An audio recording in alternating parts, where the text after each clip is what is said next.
All right, today we are diving into an absolutely wild story about a first car. And we're not talking about your average lemon. Oh no, this thing was more like a $30 biohazard on wheels. I mean, that's the opening line right there. It just perfectly sets the stage for a car that seemed to be actively trying to unalive its owner. Let's get into this glorious disaster. So, you're probably asking yourself, how on earth does someone end up owning a certified death trap? Well, it all starts with having the perfect, or maybe the perfectly wrong, state of mind. Okay, let's paint a picture of our narrator here. We're talking broke. Like, spent all the money you made over the summer on Fortnite skins, broke. The critical thinking skills were, not exactly firing on all cylinders. All he knew was he needed a car, a whip, for the absolute lowest price legally allowed. And this quote right here, this is the result of that mindset. You can just feel the regret. It's not just a bad car. It's a moving existential crisis. You could almost hear that poor engine screaming for the sweet release of death.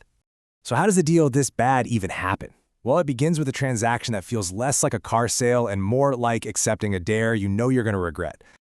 Yeah, forget your certified pre-owned dealership. The seller was, let's just say, a character. Picture a guy in a cul-de-sac who looks like he just emerged from a 3-week nap in a dumpster.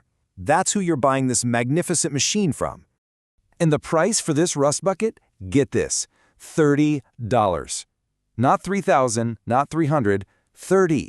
For less than the cost of a new video game, you could be the proud new owner of a 2003 Honda Civic.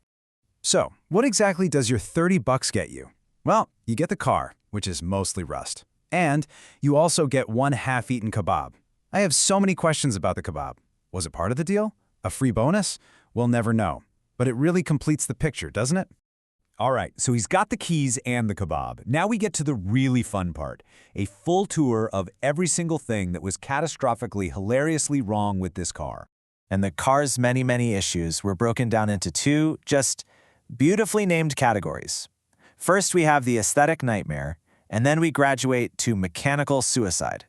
So on the aesthetic front, this thing didn't just have a bad paint job, it had a skin condition. And the passenger door? Oh, that was just for decoration. If you wanted a ride, you had to climb through the window like you were one of the Duke boys. Real classy stuff. And if you thought it looked bad, the mechanical side was basically an active assassination attempt. Stopping wasn't guaranteed. The brakes operated on what's described as a 3-pump and whisper system. And the steering wheel? Let's just say going over 40 miles per hour was a full-body vibrating experience. Okay, so all of this is building up to one final fateful journey. It's a Friday night, the gang's all here, what could possibly go wrong? The mission was simple enough, right? Just him and his friends, Bob and Billy, heading to the club. They were full of hope, ready to, and I quote, fall in love and live happily ever after. The car, however, had very different plans for the evening. And this is where our friend Billy comes in. Before they even hit the road, he hears the muffler rattling and decides he can fix it. His toolkit, a roll of duct tape, and a dream. That's it. When our narrator questions this questionable repair, Billy's confidence is just unshakable. His reasoning is simple. Nah, I got plot armor, bro. It's fine. You know, the kind of legendary last words you say right before everything explodes. And wouldn't you know it, they're cruising down the highway and it begins. The first sign of impending doom isn't a rattle or a bang. No, it's a sound described as a fruit explosion. I don't know what that means, but it sounds both colorful and catastrophic. A quick check of the rearview mirror reveals the problem. Billy's duct tape fix has failed spectacularly. The entire muffler has detached and is now just bouncing down the highway, creating a brand new, terrifying obstacle course for every other driver on the I-95. With the muffler gone, things escalate fast. The inside of the car suddenly becomes a hot box, filling up with this thick smoke that, for some bizarre reason, smells exactly like a guava ice vape. And as they're literally choking on vape-scented doom, Billy, ever the innovator, suggests they try to transfer the smoke. Our narrator, a bit more concerned with, not dying, has to scream at him that they are in very real danger of carbon monoxide poisoning. The vibe in the car was, tense. So the car is actively falling apart, the cabin is full of smoke, and it finally, mercifully, coasts to its final resting place. And honestly, where else could this beautiful disaster of a story possibly end? The engine gives one last, incredibly strange gasp, and then silence. The $30 death trap is officially dead, surrounded by the greasy, glorious aroma of a Taco Bell drive-thru. It's a truly poetic end.